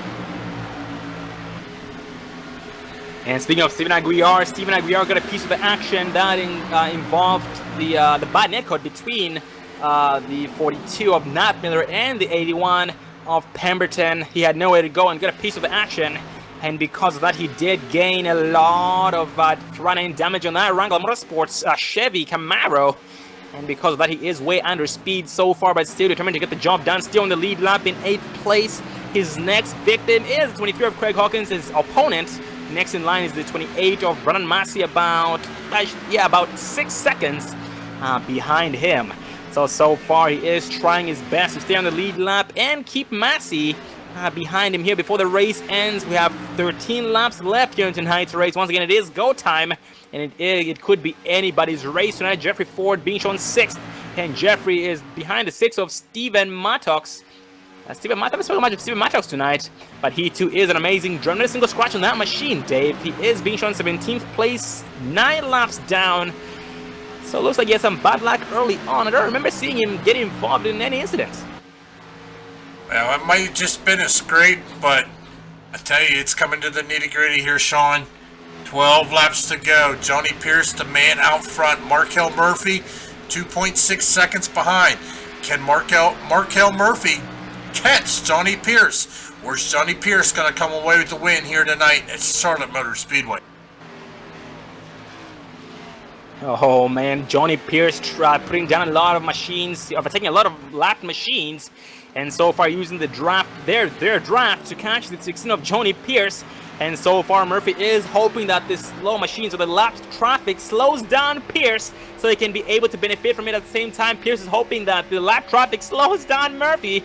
So it's a chain reaction between these two drivers. He goes inside the 13 of Jean-Francois. Jean-Francois goes high, lets him by. And speaking of Jean-Francois as well is looks like he had sustained some damage. He had an incident there entering turn 1 a couple of laps back. He smacked the wall in the grass there on the inside, right below the apron. And after that, he has been, ever since, he's been a little bit under speed compared to his usual pace early on in tonight's race. But he's still being shown 12th place, 2 laps down. Taking a look here at the 16 of Johnny Pierce, I tell you what, I know somebody that's happy to see this right now. That is Markel Murphy. Johnny Pierce is going through some heavy traffic right now, kind of slowing him down. Markel's closing that gap. Markel's hoping that this traffic just kind of holds him up, gives him a chance to come away with the win here, as we are now 8 laps to go here at Charlotte Motor Speedway. And this is why it's not going to be easy for the 16 of Johnny Pierce, is because these lapped drivers are not going to just let him by, let it fight. They are trying their best to not get put down one more lap down. But he gets around the 81 of Derek Pemberton, and now his next victim is the 813 of Mike Taylor. Mike Taylor being shown 5 laps down, still hammered down to the floorboard. He stays high. He lets him take the inside, and Johnny Pierce will get around him unscratched. No harm done. Let's see the lead of Johnny Pierce again. Second place driver 48 of Markel Murphy went down from 2.7 seconds down to 2.1 seconds. 6/10 shape of flies here on lap 119. Oh, actually, lap number 124. We'll back it up and see who might have been involved. Oh, that involved the 58 of Tom Chisholm. I'm not so much of Tom Chisholm, but he had some bad luck early on. Tom Chisholm was involved in that one. He was on his lid, flipping in every single direction. Let's back it up on him, Dave, and see what happened.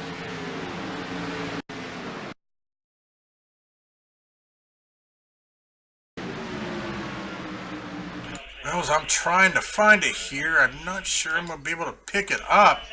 For some reason, I'm not going to be able to pick it up here, Sean. So, fortunately, we're not going to be able to rewind it back onto the 2058 of Tom Chisholm here, as I'm having a little bit of technical difficulties trying to find him.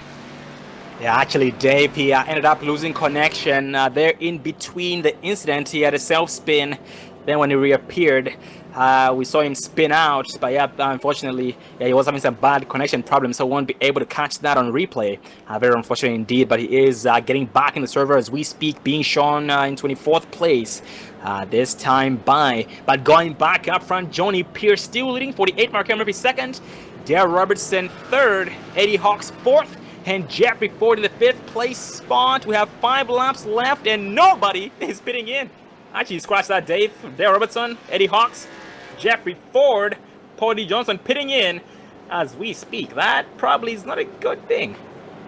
Well, considering there's only 8 cars left on the lead lap, as Brandon Massey is going to get the lucky dog back on the lead lap. The 28 of Brandon Massey back on the lead lap. So it's not going to set him too far back. But the question is let's see, we've got 5 laps to go right now. So we're probably going to have about a 2-lap shootout. Yeah, but 2-lap shootout sounds about right. The question remains, will they be able to make any sort of moves, any types of moves against the drivers who are on older laps, older tires, I mean.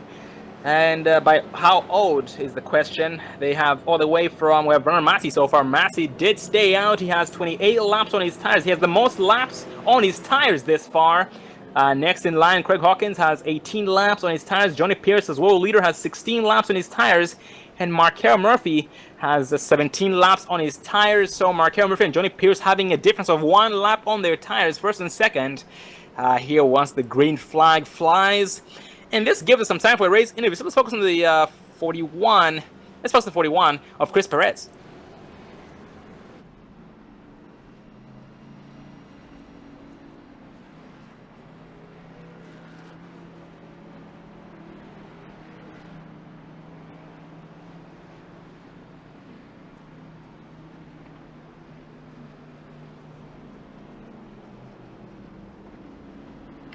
Well, we are being joined up in the Dre broadcasting booth by the Big D's Racing's own Chris Perez. How are you doing, Chris? All right, guys. Well, Chris, we're seeing you still out there determined to get the job done. Here we notice you're just pretty much keeping a low profile all race long. How's the race been going so far? Going pretty good. I should be up higher, though. Oh, 10. Yeah, you are still being shown here in 9th place. You will be hopefully able to get your lap back here before the race is over. But how's the machine been handling all race long tonight? How's it been treating you? Really good. Had a good base setup to start building off of, and did a little bit of tweaking. Found something I liked, and haven't changed it since. Oh, copy that. Very, very glad to hear that. And just like I said, you've been keeping a low profile, but you've been able to stay alive all race long. Very, very nice to see. But Chris, you are now back 1 to green. So, buddy, get the job done here. Spank these boys. And see you here before too long.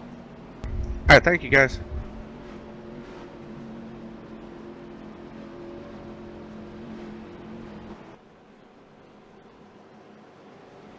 And that was the 41 of Chris Perez. Yeah, the caution was too quick there. Couldn't really get too much of an interview, but we did try our best on that one.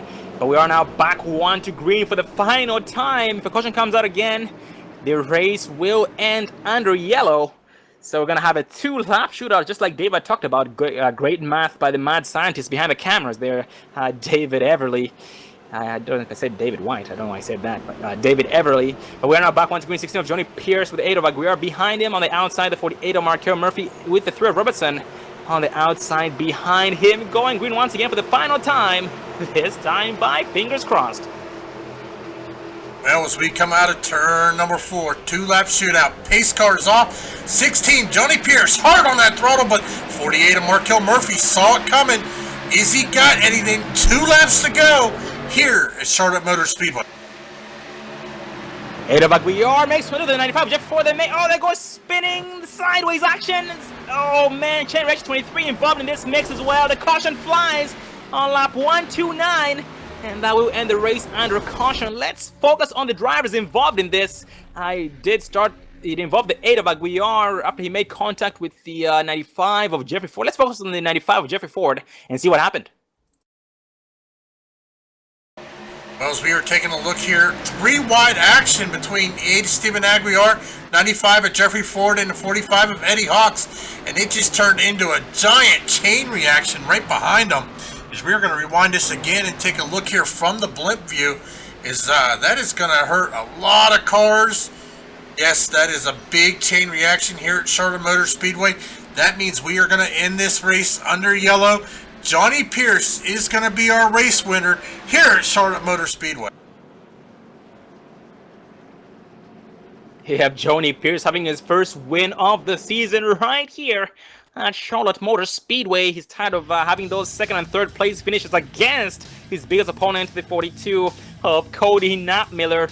But yeah, very unfortunate indeed for every single driver involved. The 95 of Jeff Ford is smoking heavily on the track, and so is the 81 of Derek Pemberton. But Pemberton actually has retired for the night. But 95 of Ford will try and bring this thing home, this time by with the smoking motor. And the race has ended. 16 of Johnny Pierce brings it home. Markel Murphy second, Dale Robertson third, Eddie Hawks fourth, and Brandon Massey in the 5th place spot. Those are the official results. What a heck of a race, Dave. What a heck of a race. Yeah, what an exciting race here. Johnny Pierce coming away with the win. Markel Murphy with another good finish here tonight. Dale Robertson coming out as top 3. Another great finish here. I tell you what, couldn't ask for a more exciting race here at Charlotte Motor Speedway from the Precision Racing League. We'll be interviewing the top 3 drivers, Johnny Pierce, Markel Murphy, and Dale Robertson, 1st through 3rd respectively, so stay tuned. Gonna be focusing on the 16 of Pierce, and hopefully we'll see a smoke show.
Well, we are being joined by first place driver Johnny Pierce, Dale Robertson, and Eddie Hawks.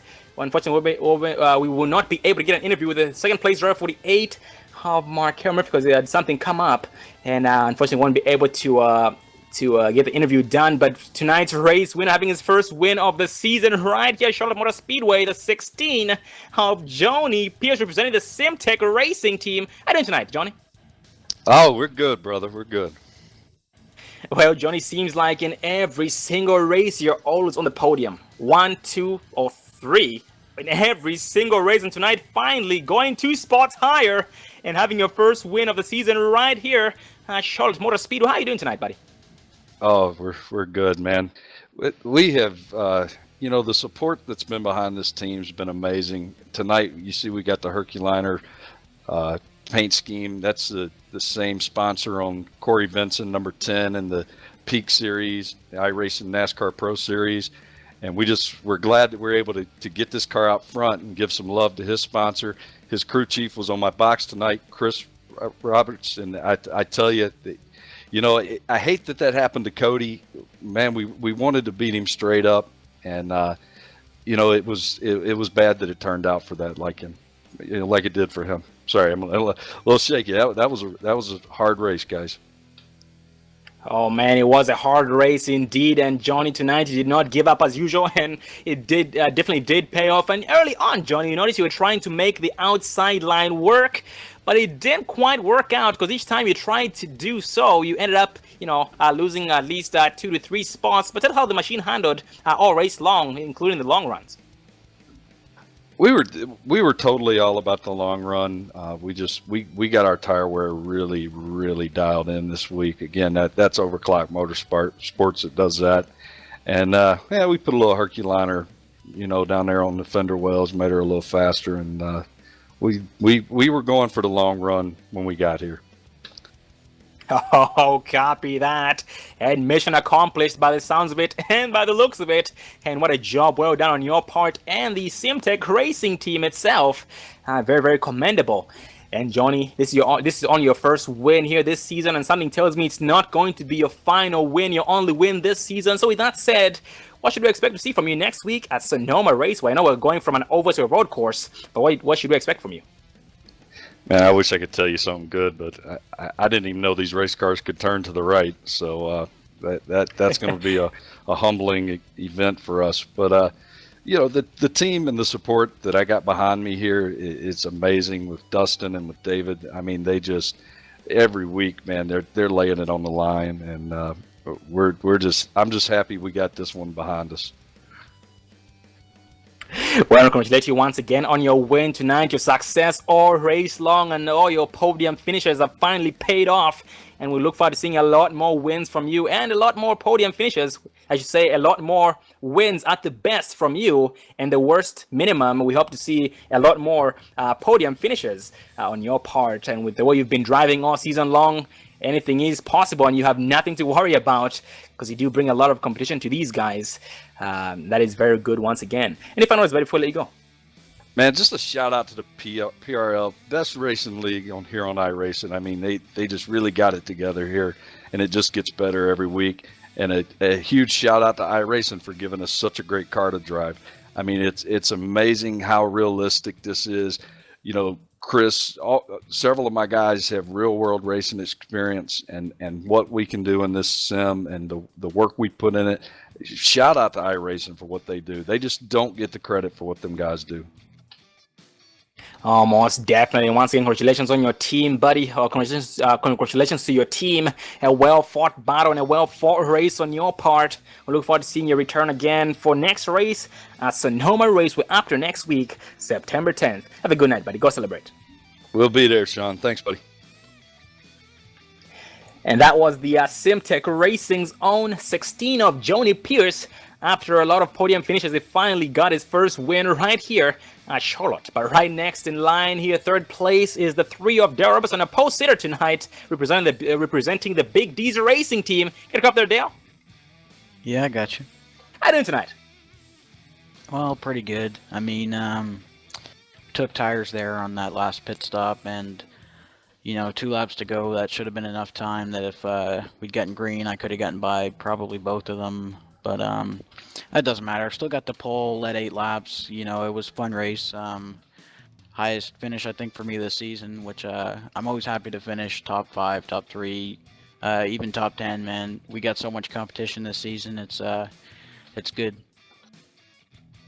Oh, most definitely. And Dale, tonight, you definitely did bring your A-plus game. You always bring your A game, but tonight, it was all up there. You stayed alive, qualified on the pole, and was able to pretty much just, you kept a low profile there in the beginning of the race, but then in the long run there, you were able to propel. You're just pretty much battling left and right with every single position you can find, every single driver you found, every single bumper you found. You're just pretty much battling, trying to work your way up to the front, and it definitely did pay off there. Also with your final pit stop, despite that caution coming out, you still had an amazing race tonight. And tell us about your machine tonight, the handling all race long, buddy. Well, it was pretty good. It was pretty good off the start. I kind of let James go. I kind of wanted to let him and Cody and them kind of just get by. I wanted to see how it would kind of act on the first run, and it got really, really tight about maybe 15 laps in there. It just kind of sucked. I fell way back, but I got into the pits and made some adjustments over the course of the race. But yeah, towards the end, I just kept loosening it, and I thought I had it perfect for that my last restart. If only I'd had it. Oh, copy that. And Dale, last season, you guys, once again, congratulations on last season's finish. You did an amazing job all season long last season, like I talked about. Speaking of last season, you came from a season of fixed setups, transitioning to the open setup season this season right here. How's the transition going for you? Do you think it's better for you, or maybe something to a little bit of a learning curve? I thought it was kind of, it was kind of really shows who's the best, like the jack of all trades. There's the good drivers and there's the good setup makers, and I think I would run back maybe top 10, maybe top 15. And Texas, last season Texas, I got the setup and won that race, and it kind of just changed. A lot of people did better with the open setup and a lot of people did worse. It's kind of shaking it up, but overall I think it's still as good as it was last season and the seasons before. Oh, 10-4. That is very, very good to hear. Dale, tonight here, your pole qualifying time at 27.260. That was a very, very fast time. And all race long, you did the most important thing. You stayed alive and you stayed very consistent. And with that said, you will always be successful. You've been successful all season long. You've had a couple of setbacks here and there, but it was very nice seeing you come back here at Charlotte Motor Speedway with a third place finish podium. I look forward to seeing you return again for the next race at Sonoma Raceway. Oh, but any final words before we let you go? I just want to thank you guys for broadcasting these races. You guys do a really good job, and I want to thank everybody that's watching. I also want to thank Paul D. Johnson, because he would have also probably had a good chance in this race. Yeah. Well, buddy, congratulations on your success here tonight, Dale. We look forward to more successes from you in the next upcoming races here throughout this whole entire season. Keep your foot down the floor, buddy. Keep those wheels down on the racing surface. And see you in Victory Lane again next week at Sonoma Raceway. Thanks. And that was the 3 of Dale Robertson, who qualified on the pole and finished in 3rd place. He is representing the Big D's Racing team, but right behind him is the 45 of Eddie Hawks with Aeronix Sim Racing. Got a cup there, Eddie? Yeah, I got you, Sean. How you doing tonight? I'm doing great. Finally got to finish a race. Oh, man. Well, we are glad to hear that. And yep, just like you talked about, you've had a couple of setbacks here in the beginning of this season. But it has been nice seeing you return, and tonight it has definitely paid off. You qualified in 3rd place, finished in 4th place in the top 5. Very, very impressive. Give us some highlights from tonight's race from your perspective. Yeah, well, the highlight, what kind of set me back, I got a speeding ticket on the first green flag stop. Got right at the end of my pit box, got caught speeding. That put me behind, but I'll tell you what, I had one bad fast car. And I want to give a shout out to Overclock Motorsports and Chris Roberts. He kind of took me under his wing a little bit and taught me how to set up a car, and it showed tonight. Oh, copy that. That is very, very good to hear. And absolutely, your machine was mighty fast tonight, Eddie. And you were able to show exactly what you had in terms of competition against these drivers tonight. And despite, unfortunately, like you said, you had a speeding penalty on the first round of green flag pit stops, you went a lap down, got your lap back, and was able to finish in the 4th place spot. Very, very impressive. And speaking of how fast your machine was tonight, tell us about the long run experience you had tonight. Yeah, the car was set up for long runs. I mean, I kept the leaders in sight.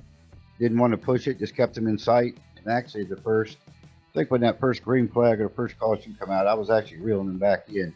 So I let them all take off and then catch back up. The car handled beautiful. I mean, I didn't even make an adjustment all night. That's how good it handled. And so yeah, if I was just there in the long run, I knew I had them.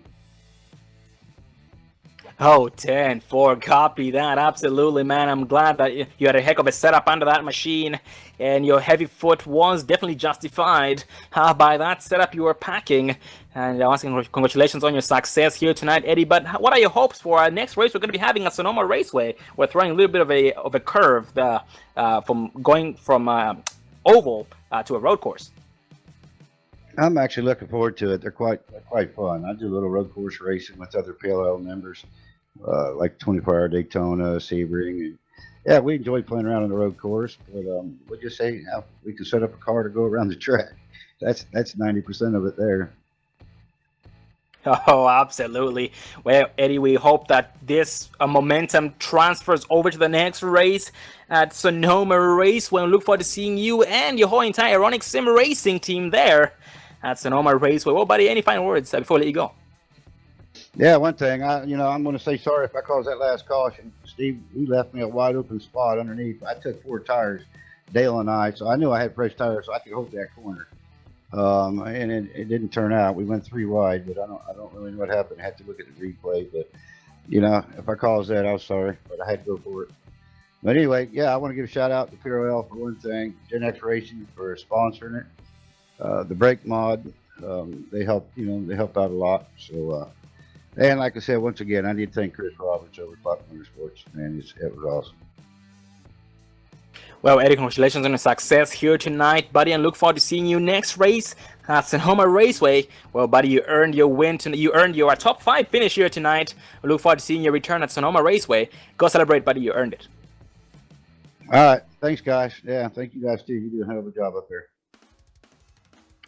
And that was the 4th place finisher, the 45 of Eddie Hawks, representing the Ironic Sim Racing team. And that rounds up interviews. 1st place, Johnny Pierce, Dale Robertson 3rd place, and Eddie Hawks in that 4th place spot.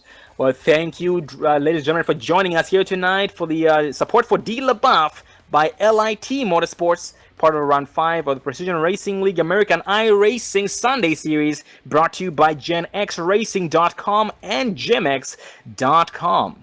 GenX Racing, that is GenX Racing.com, and GemX.com is JIMEXS.com. Well, do you have any final words before we close off? Well, this is a great race here at Charlotte Motor Speedway. As I said, it's one of my favorite tracks. Didn't disappoint. We saw some 3 wide action. We've seen green flag pit stops. We saw it all tonight. But it's what we've come to expect here from the Precision Racing League. Absolutely, very, very nicely said. And thank you once again for joining us, ladies and gentlemen. If you are new to the channel, this is the Dre Broadcasting Network on YouTube. I want to thank iRacing for letting us, giving us the honor of broadcasting on the iRacing portal. So thank you to iRacing. And for all of you sim lovers out there, check out iRacing.com. It's an online-based simulation, and you will not be disappointed. So check them out at iRacing.com. This was once again support for Dee LaBeouf by LIT Motorsports. In the description here in the Dre Broadcasting Network, we do have a story of Dee LaBeouf. Dee LaBeouf is the wife to one of the drivers out here in the Precision Racing League on iRacing, John LaBeouf.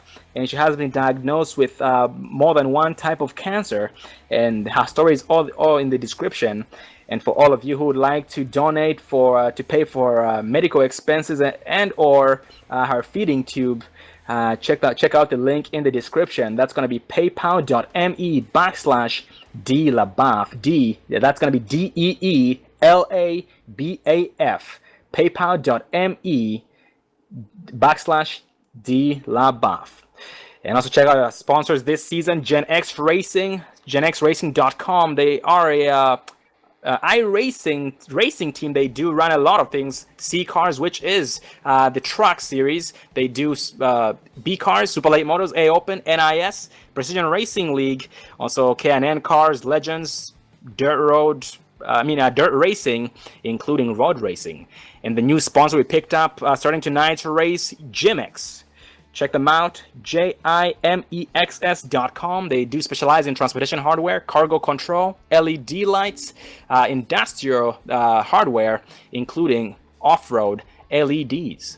I am Sean Zulu, and David Everly behind the cameras right here on the Dre Broadcasting Network. And the next race will be after next week. Precision Racing League is off next week, Sunday, for the Labor Day weekend. So next race will be September 10th, round number 6, which will be the halfway mark of the season at Sonoma Raceway. The next race will be broadcasting is going to be tomorrow night, ExtremeMotorsports99.com Pro K&N Series, Drive for Roco 170 by the Drive for Diabetes Awareness at Michigan International. I am Sean Zulu, and David Everly behind the cameras. This is the Dre Broadcasting Network. Have a good night, and thanks for watching. See you next race.